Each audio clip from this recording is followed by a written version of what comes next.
Stardew Valley, let's kick off the year with 25 tips for 2025. Let's talk about legendary fish ponds. As we know, they were introduced just a couple of months ago and these things are absolutely insanely overpowered. Now the fish ponds have been buffed, they've been nerfed, they've been balanced. At this moment in time, they're pretty good. Let's take a look at the aged legend roe. Now the legend fish is one of the hardest fish to catch in the game, but you can get it in spring thanks to the dish of the sea. With this recipe, you only get it at level 3 fishing. You can pull up a legend extremely early in the game. It gives you a fishing to +3. You can also get the cookout kit at level 3 foraging, allowing you to cook up the dish of the sea. Level 3 foraging and level 7 fishing are very easy to obtain, especially in the first week of spring if you focus a lot on fishing and foraging. The cookout kit is very cheap, some wood, fibre and coal, all basic resources. Let's craft one right now. All we have to do is pull up a couple of sardines. You just need 2 and you can get those down by the beach in spring. Purchase 1 oil off Pierre. Now it's 200 gold, but it's going to be so worth it. Go to Gus here and get the hash browns recipe and grow some potatoes on your farm. You can get all these things in the first week of spring. Make some hash browns using your potatoes and oil. Then combine your sardines with the hash brown and make a dish of the sea.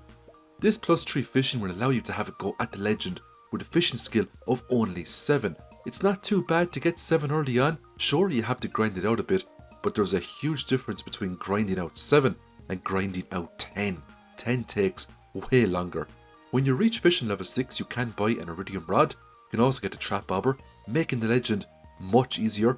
It is possible to pull one up without the trap bobber, but a lot of it is up to your own skill and patience and also the gods of RNG in regards to how easy or how difficult a legend you're going to get. With level 10 fishing, you just need a rainy day. So if RNG is on your side and you do get at least one more rainy day in spring apart from the one on day 3, you can go for a legend. As you can see, it was quite the battle I had with this one. I have caught the legend numerous times now over multiple save files, and I have to say this was one of the more challenging catches. But once you catch the legend, you can make a fish pond and get huge money from that. You can also use Dish of the Sea to get a lot of friendship levels up with Linus. It's worth getting him up to at least level 3, so he will give you the recipe for sashimi. Now, sashimi early on is magnificent for energy. It's also a viable source of healing food to bring into the Skull Cavern. Not as good as salad, but it is much cheaper to get your hands on sashimi. My advice is to just make some crab pots. Any sort of fish you get from the crab pots, just turn it into sashimi. You'll never have to worry about energy again. Early on, this is amazing because you can cut down trees, go to the mines as much as you want. You can do huge amounts of farming. Nothing will hold you back.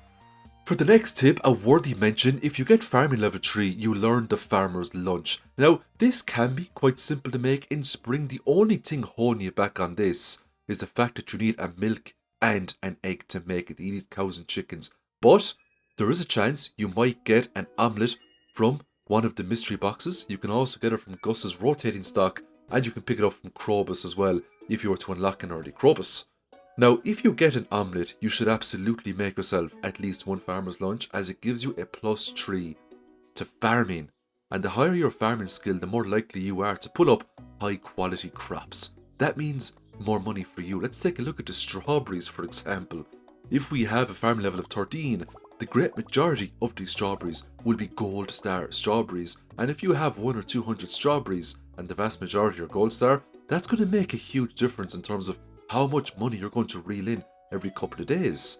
So you should absolutely consider buff food during your Stardew Valley adventures. A lot of the buff foods that give +2, +3 and even +4 to your skills will make a huge difference in the long run. Sometimes you can get very unlucky when you're going through the regular mines and no special weapons will drop from enemies or from barrels. There is a crystal dagger you can pick up on floor 60, but not everybody appreciates the potency of certain dagger weapons in this game.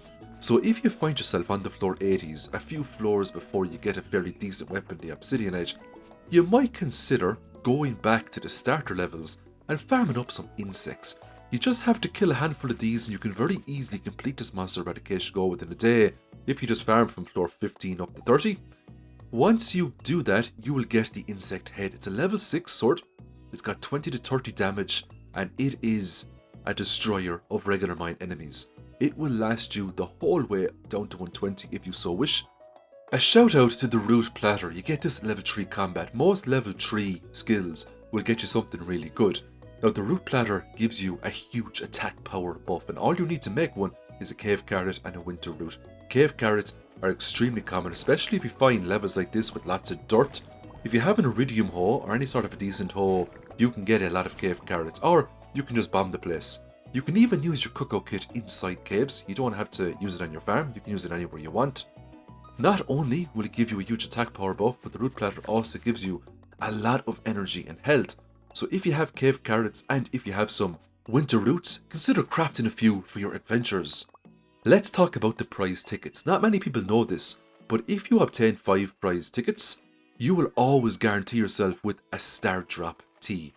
Getting an early star drop tea can dramatically change the way your first year goes. You can even very easily marry people very close to the end of spring or summer, especially people that have birthdays in spring. A star drop tea gives 250 friendship points, and that is the equivalent of 1 full heart. If you use it on someone's birthday, they're going to get 3 hearts from that straight away. Now we have Emily on 2 hearts at the moment, just from giving her gifts throughout the season so far. We're now going to give her an emerald, which is a loved gift. That gives her 2 more hearts. We're now going to give her the star drop tea, and that is going to push her straight up to 7 hearts out of 8. Very close to purchasing an old bouquet from Pierre and giving that to Emily. What's more, if we came across a loved gift that had a star quality, she would even get more friendship points from that birthday event. Let's talk about the secret weapon here, the Meow. Most people know about the secret, but what you might not know is some hidden effects Meow can do. For the people that aren't too familiar, you just need 1 ancient doll, go to floor 100 in the regular mines, throw it into the lava, a dragon pops up, gives you the faraway stone, pop that down into the wizard's basement, and you get a cool cutscene there where the cat gives you Meow. Meow is a really cool looking weapon, so you can basically transmogrify any of your other weapons to make it look like Meow. You just have to open up a dwarf forge and do a transmogrification. It only takes a few cinder shards.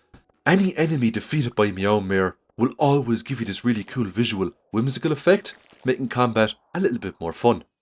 You can now do special enchants on weapons that aren't Infinity or Galaxy weapons.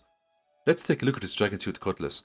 Using a Dragon Tooth, we can put a special enchant on this weapon. What's more, it can also be further enchanted with a prismatic shard. Now if you're very lucky, the Dragon Tooth will give you 2 enchants instead of 1. Now these enchants are totally randomized, and if you want to get very specific enchants, and if you want to get the best of those enchants, you're going to need a lot of Dragon's Teeth. Thankfully, they can be farmed in the Volcano Dungeon every single day. What we see here now is a Dragon Tooth Cutlass with Slime Gatherer and +5 attack. Now, it took a lot of Dragon's Teeth, but eventually I did get the enchants I wanted, just to show you how insanely powerful you can make these weapons. And this now begs the question, what are the strongest weapons in the game? I can tell you right now, they're not Infinity weapons. 125 critical hit damage, a huge chance to crit, vampiric and +5 bonus attack. This Dragon Tooth Cutlass is now an absolute monstrosity of a weapon, if not the strongest weapon in the game. We also have some lovely ring combinations there too, that further increase our critical hit chance. Enemies will also explode when they get defeated. We also have Scout and Desperado for higher critical hit chance and huge damage bonus to critical hit strikes. We are now going to go into the Scout Cavern, and I'm going to show you just how hard this weapon can hit. This weapon will obliterate any enemy in the game with 1 critical strike. Geod Crushers have now been buffed. They no longer require coal to operate. That means you can mass produce these, fill them up with Omni Geodes and save tons of time in real life. Your days of going to Clint with hundreds of Omni Geodes are now over. May I introduce to you the Raisin. The Raisin has a couple of potential possibilities. Number 1, it's an absolutely fantastic moneymaker. All you need is 5 grapes, put them into a dehydrator, and you get back the Raisin. It sells for a ton of money, especially if you have Artisan. Its other purpose is that you can put it inside a Junimo hut. This will make your Junimos operate much faster. Huge profits can be made and huge time can be saved when you transition from summer to fall. The reason being the beautiful crop called wheat. Now if you plant enough wheat down on your farm, it is worth to get a mill off Robin, put the wheat into the mill, make some flour, turn that flour into bread. If you have any sort of regular eggplants and cave carrots lying around, you should consider converting that bread into a survival burger. It just means you're going to come out with a lot more profit than what you would have made by just selling bread. It's also a great food for energy as it gives back 125 every time you eat one. Every time you complete a raccoon quest, the raccoon's family will get bigger, but the raccoon's wife will also have a lot more items that you can purchase. One of the best things you can purchase, believe it or not, are the mixed seeds. All you need is a cave carrot, and that'll get you a mixed seed. Very easy to farm hundreds of cave carrots if you have a really good hoe or lots of bombs. We just got 85 mixed seeds right there. The best place to bring these, especially early game, is to Ginger Island, as there's a chance a mixed seed may yield a pineapple, and a pineapple is one of the best crops you grow in the game. It is also a regrowable crop, so it is a real good money maker. What's more, if you convert or dry out these pineapples, you can make some serious money. Let's take a look at the price here for 1 gold star pineapple. 495 gold. If you've got a farm full of those, you're going to make some money. If you dry it out, you are going to make some serious profits. Look at the dried pineapples there. 4,776 gold. That's basically double for what you're going to get for selling a regular gold star pineapple. So if you have dehydrators, absolutely dry those pineapples out for huge profits. If you get to the desert early, you can trade in your Omni Geodes for artifact troves. Now, you don't have to get artifact troves early, but there is a very small chance when you break open an artifact trove, you will get a very special book of power. This book of power will triple the value of any artifact in the game. Now, it is a very small chance you will get this book of power. It is called a treasure appraisal guide, but if you can nab this early, you're in for a serious treat, especially if you like doing Skull Cavern runs. Every single one of these items is considered an artifact, even the dinosaur egg. That means you can significantly increase the value of your dinosaurs. The dinosaur used to be probably one of the worst coop animals in the game in terms of how much profit you can make. This will triple the value of its egg. Normally, a dinosaur will lay 1 egg every 7 days. That egg is only worth 350 gold starting out. You could get a bit more when, you get a silver star, gold star, or iridium star egg.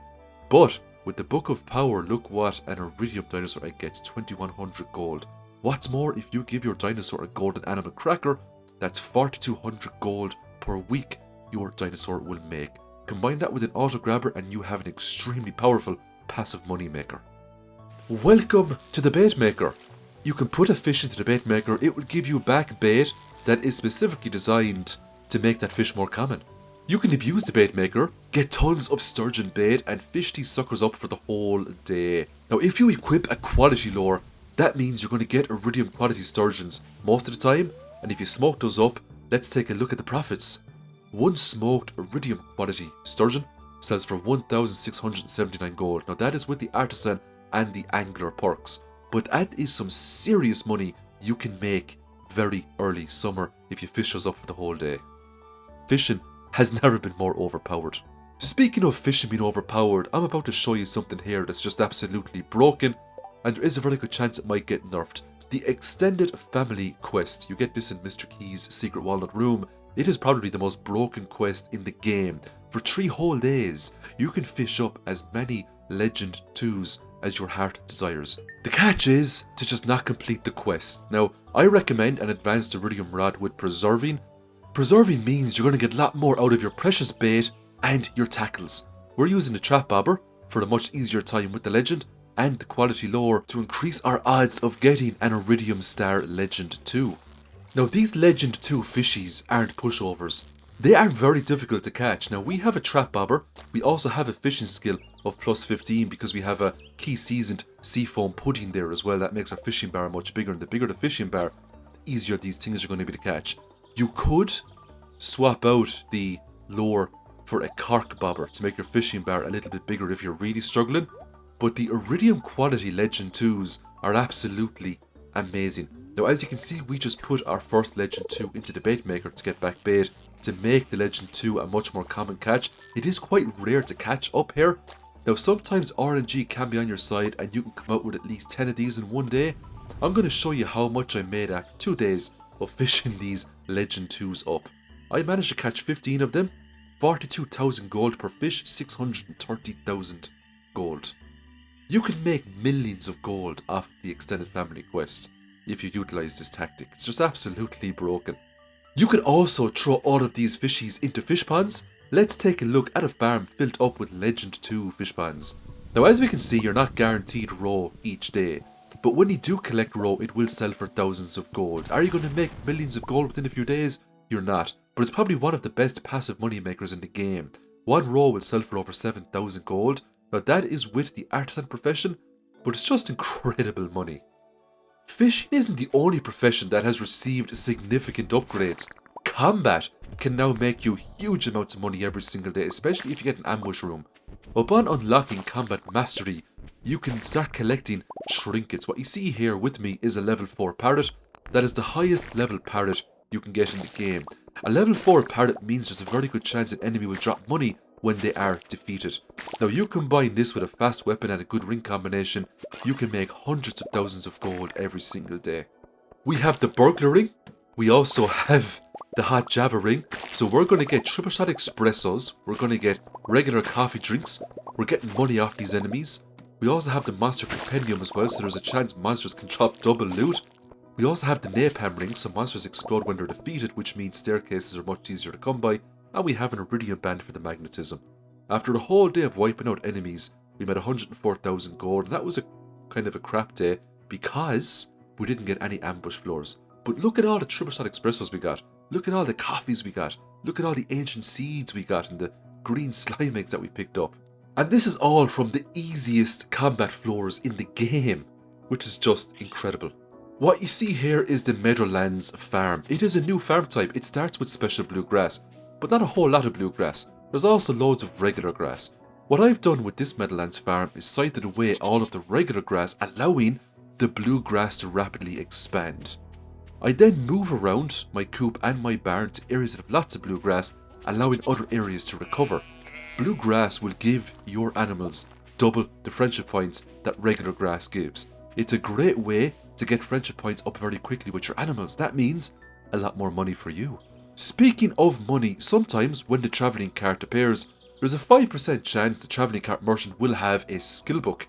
What's great about this is, travelling cart will have an unlimited amount of skill books, provided of course you have the money to purchase them. So if you're looking to power level a skill and you have the money, check out the travelling cart. We just purchased an absolute ton of skill books here that increase our mining skill. You're not guaranteed the mining skill book, you can get any one of the 5 profession skill books. But if you do have lots of money and you want to get into the master cave as quickly as possible, the travelling cart is a pretty good way to go about it. If you're like me, coal is always a struggle. Well, since the 1.6, coal has received a bit of a buff. You can now farm coal over at the quarry. If you're also like me, your quarry is more than likely a tree farm or some sort of a place that turns wood into coal. But if you go into the quarry cave, which resets every single day, you need a very high powered pickaxe. I believe it's at least a gold to break open that rock. This little area here will spawn coal nodes every single day. So if you're really stuck on coal, just come in here, wipe out the skellies and reap the rewards. These skeletons also have a chance to drop magic rock candies and lucky rings, so it is worth your time to come in here anyway and just farm the few enemies within. Also, if you're really stuck on coal, you can make lots of charcoal kennels. If you put 10 pieces of wood into a charcoal kennel, it'll give you back 1 coal. That's cheaper than buying coal off Clint, because you can purchase wood off Robin for 10 gold. That means it's 100 gold for 1 coal, instead of 150 gold for 1 coal off Clint. If you're really lacking with fibre, floor 81 is probably one of the best floors in the game to farm it. You can also get lucky on this floor and you can come across barrels, which will yield lots of other goodies.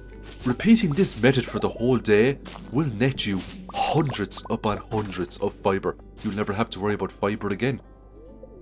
Once you complete perfection, there's a very small chance a gold witch will visit your farm and convert one of your eggs into a gold egg, which means golden chickens.